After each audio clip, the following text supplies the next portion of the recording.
In this video, I will show you how to bring back the old classic ringtone on your iPhone. This is very easy, so let's get started. First, unlock your iPhone and open the Settings app.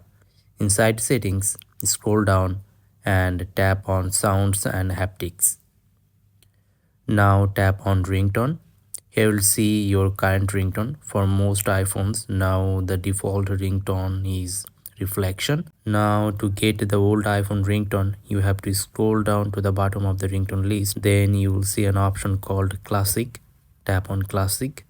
Now you'll see the old iPhone ringtones. So now tap on opening. Once you tap on it, the ringtone is automatically selected. And that's it. Your old classic iPhone ringtone is now set. So this is how you can bring back the old ringtone on your iPhone. If this video helped you, don't forget to like this video, subscribe to the channel, and I will catch you in the next video. Till then, take care.